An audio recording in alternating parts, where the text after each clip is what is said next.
got to do this amazing material. With a TV series, you can go into all the nooks and crannies. It was revisiting the idea of a Great Depression happening in the 21st century. We always feel like we're in need of heroes, but I think that this ups the stakes. I get to kick people's butts all day. One of the real difficulties in the first season of Dark Angel was figuring out how to do the show on a weekly basis. I mean, the biggest challenge, in a way, was pulling this off at all.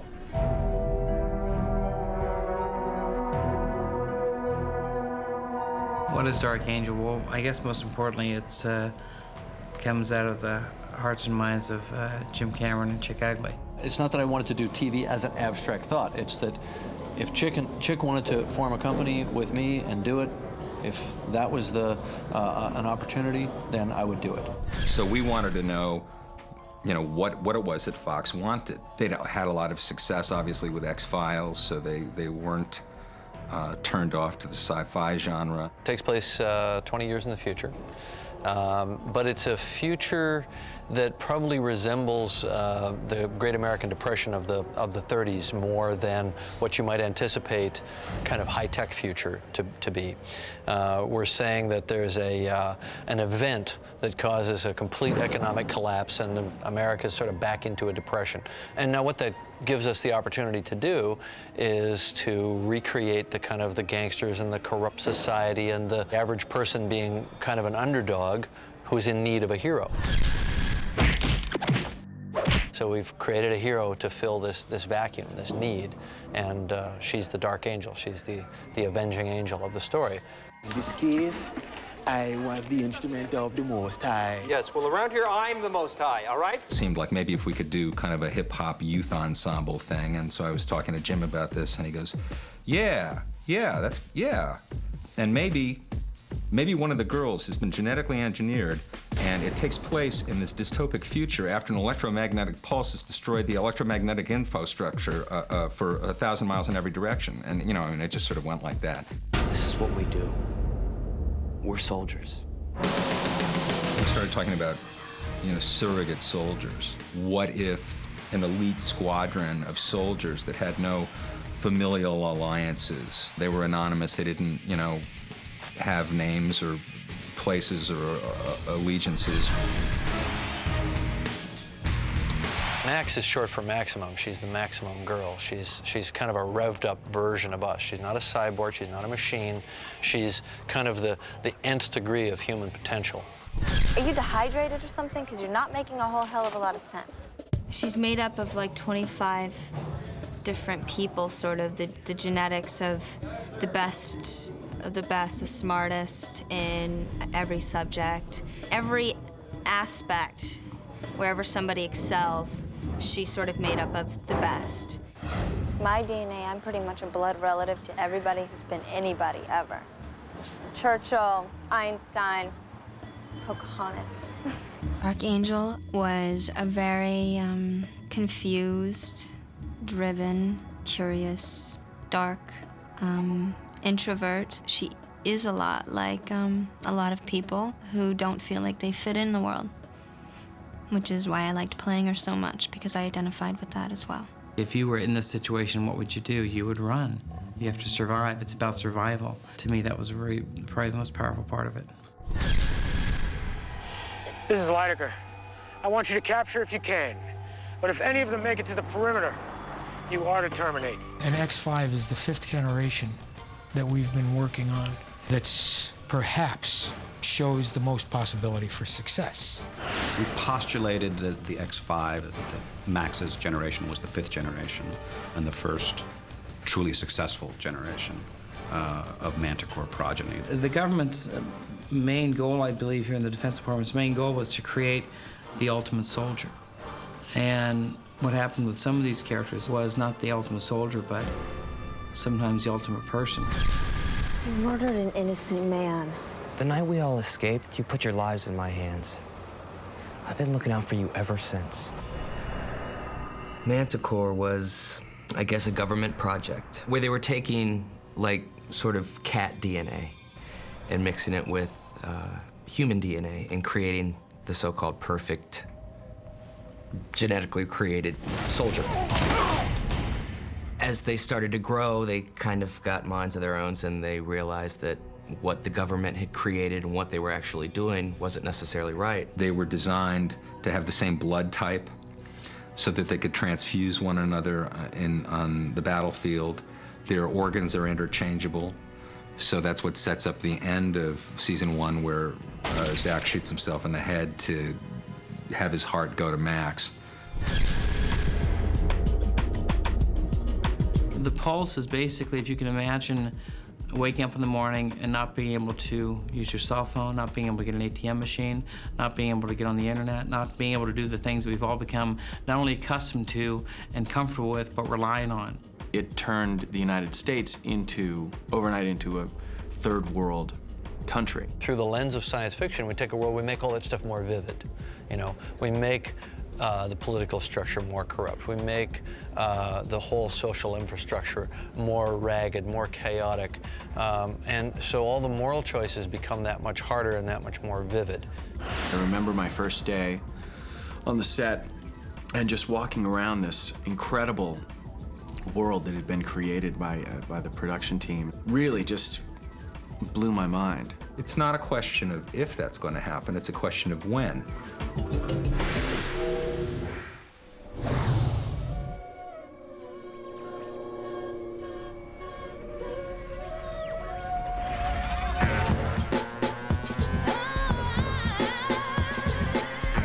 Hip-hop had become the dominant musical influence in the country, the world.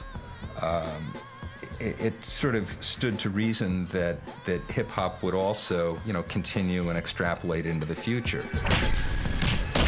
So what we basically did was we wanted to create this angelic beginning theme that kind of crashed into this post-apocalyptic music and noise. I was intrigued by it because it was set in the future. And yet Chick wanted hip-hop, or the sound of hip-hop, to play a major role in the show. I remember both Chick and Randy, kept calling us up and saying, make it crazy. We'd get it to a certain point where we were like, well, this is for TV, And they'd be like, it's gotta be more. It's gotta, this is an X-File. Because of that slightly futuristic aspect of the show, I wanted the music to sound fresh. So by nature, if you put a hit song in there, it's not going to sound fresh or futuristic. So I'm really happy with how the first season came out in terms of discovering new talent.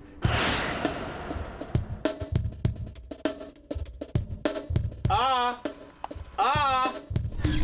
one of the main goals for the show in general was to have it kind of multi-ethnic in look. It was in the future when everyone was supposedly going to be mixed and hopefully mixed together. And obviously that was a very important part to casting the character of Max, and I think one of the things that made it so wonderful with Jessica, because it's hard to determine exactly what Jessica's ethnic background is. I went in there and I knew about the project. I had 2 pages to go off of, and I went in, I read for Chick and Ray, those are the 2 producers, and Chick actually wrote it. And just did my thing. I was so in love with the character, it was almost effortless. Do you ever have to do something you really don't want to do? How I make my living. What's your point?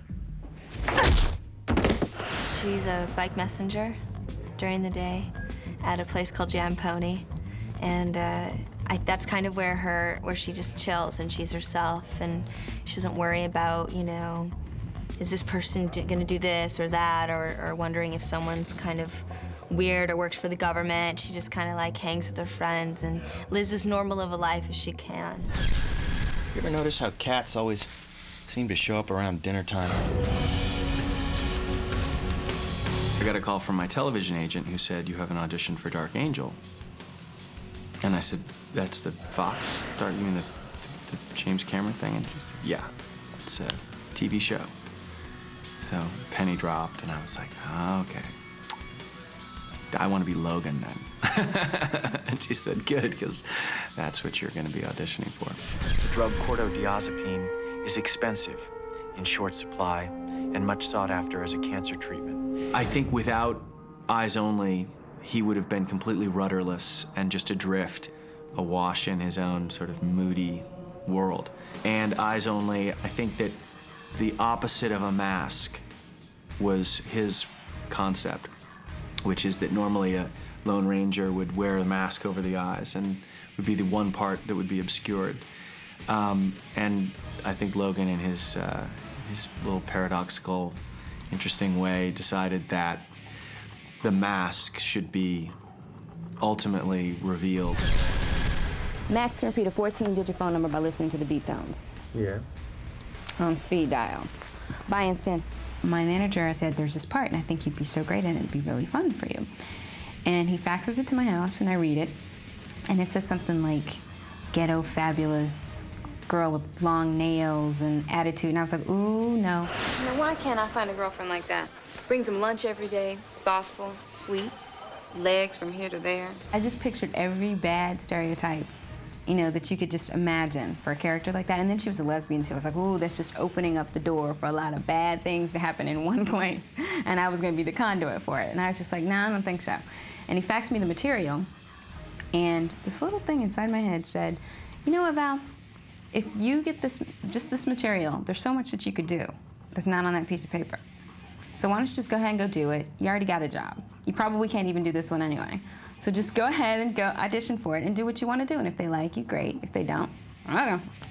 Because Original Cindy's got you covered all over, like foundation makeup on a drag queen. She's a lot more out there than I am. Like, some of the things she would wear, I can't, not even to a Halloween party. From now on, before you do anything, why don't you call for instructions, all right? Here, it's a hot round, beat it. I went to network with 3 other sort of very character-y guys, and one of them was about 6'5" and about 250, 300 pounds. One of them was less than, 5'6" and very tiny and bespectacled and nerdy, and the other one was bald and about 6'3". The door's that way. I was probably the most normal of the normals, and maybe that worked to my benefit. Bip, bip, bip! I was like, oh, what the hell's bip, bip, bip? And I said, why don't I point to my watch and go, ah, ah, ah? And then, but Chick said, no, we're gonna do bip, bip, bip. What's the point of being bisexual if you're celibate? Thank you. My uncle was a financial advisor to Chick Egley, actually. And so he's like, you know what, you're trying to do this, let me hook you up with this guy named Chick, and he'll talk to you. He's just started working for James Cameron. Maybe he's doing something, maybe he can get you like some lines in his show or something. Now that is my idea of the perfect man. Sketchy was, objectively speaking, was like the comic relief character. It's kind of a little bit offbeat, and it was always like I goofed up and Max had to save me. What's with you? Every week the scumbag puts the squeeze on us, and every week you roll out the welcome wagon like he's family. The process of getting the role of Kendra was as pleasant as they could have possibly made it for us. See you later, Cupcake. And they either fax you a paper that says you're on the show, or they fax you a paper that says you're not on the show. So like every day I'm calling and going, did I get the fax? Did I get the fax? You? You're Zach? Why didn't you tell me? Yeah, I'd heard about it. I mean, it was big news all around town. And I was like, okay, cool. And they're looking for this genetically created kid. And I thought, well, maybe, maybe not. There's a million other guys out here that probably fit that mold better. I guess Zach was kind of the big brother of the group that kind of turned out normal. Max was sort of his, little sister. We can't stay together, Max. It will compromise everyone's safety. He made this great escape happen, and everybody got out except him. He sacrificed himself so everybody could leave. Freedom. I'm gonna go in and do this real dignified, real positive character, because I was at first real apprehensive. I didn't know the direction. I didn't know who wrote it. I didn't know where they were coming from. Like the prophet say, only the unrighteous husband send the expensive gift wrap under panties. to another woman. Grew up on White Plains Road, and anyone from the Bronx knows White Plains Road, Caribbean people, you know what I mean? A lot of Jamaicans. And when I was growing up, I lived on a block, you know, with all kind of different kind of people, but I wanted to be a fireman, a policeman, and a Jamaican. That's how small I was. I thought it was an occupation you could be. Like, you want to be Chinese if you grow up? I wanted to be Jamaican, because I knew they were different, they talk different, you know what I mean? They walk different, you know what I mean? They got the dreadlocks in there, you know, listen to the Bob Marley. I was like, Mom, I want to be Jamaican, you know? I'm not kidding you, as a kid. And so it's funny that I was able to play, you know, play a Jamaican guy on TV. Find them. All of them. The problem with bad guys is they tend to be so cardboard and so arch, especially in our pilot script, where Lydeker's character says something like, find the kids, shoot them, you know? I mean, it was like he was a bad guy. The scripts were great. Even though they did get cut up and limited, they showed a man with power, and he was great, evil. My fear was that these kids would have been taken either by a private sector company or a government and used against us. And secondly, I cared about them. Your kids are messy when they implode. You had to put down an entire class. The X2s were an anomaly. I remember running to my agent's office and going, oh, I gotta get home and get the children's dinner on, and I was working in the theater and just, you know, the usual actors, you know, mother's life. And I did the scenes, put them on tape, and they were sent to Canada, and next thing I knew, I was going to Vancouver. Hello, Mr. Smith. Your wife's a genetically engineered soldier, escaped from a secret government lab, and you're in terrible danger. Madam X was conceived by James Cameron because this is something that didn't come across in what I played. There's a scene in one of the last shows I did that was cut that you see Madam X injecting her thigh.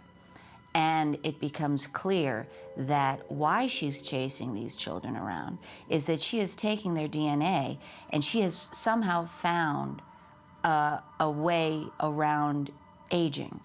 She had an agenda, and she felt like, you know, we've created these things and we can use them. I think we quickly discovered that the money, what was really working was Logan and Max, and that there was a love affair there. Finding love. She has it with Logan, and I think she rejects it at first because it makes you feel things, it opens you up. You know, everybody knows about that. Love hurts and stuff, and so she's kind of like, God, this sucks, you know, I don't want this, and she does this whole, you know, cat and mouse thing with him. Isn't it against the superhero code to use your powers to take advantage of we mere mortals? Yeah, and I'm not done taking advantage either. The relationship that Jessica and I had off camera was just a totally different entity from, you know, we really checked it all at the door. One of the great scenes that I'm really proud of is the mirror shot where they're in Logan's apartment, and they walk over to a mirror, and he starts to describe this particular mirror and the framing and how special it is. And then, of course, by doing that, he begins to talk about Max, and she feels for the first time feelings that she's never had before. Probably the most singularly beautiful face I've ever seen. Michael read with Jessica, and Jessica, you know, they had an instant chemistry. They had the camera rolling when I walked into the room. What actually happened, as documented on this tape, I look like I've been at once injected with some kind of truth serum and also hit in the head with a steel beam, because I look like my eyes are like this big. I look terrified, and I am obviously, I'm obviously a little nervous around Jessica, which, you know, it makes a little bit of sense, I guess. And the other thing is that she was looking at me rather intently. It was awesome. It was like, I learned so much. When it first was on, my father called me and he said I didn't understand any of it. I watched the whole thing almost all the way through, and I don't understand what happened. So what happened? And I knew then that it was a good show. It was a very positive experience, and always it seemed like there was a challenge going on. I think Dark Angel is really a film about wish fulfillment. All the characters, all the stories, everything was so rich, and I think it's because it was such a collaborative effort, and I think that that's where I think the best art comes from. I got this job, and it was kind of like what I'm supposed to do. I'm supposed to be in this business because somebody like Jim approved of me. I think The Dark Angel is successful because it's an original idea. I think it's successful because it showed that there is a possibility for good times and a great life, even in the midst of tragedy. It's really a social realist piece of business, and it's about real characters, and it's not really about monsters, and it's about interpersonal relationships, and it's about Max trying to achieve wholeness through the different people that are around her. It was the best learning experience ever. But season 1 has resolution. It bookends. It begins with an escape, and it ends with a capture. It begins and ends in the same place. It has Max at the top of the Space Needle on the first. It has Logan on top of the Space Needle at the last.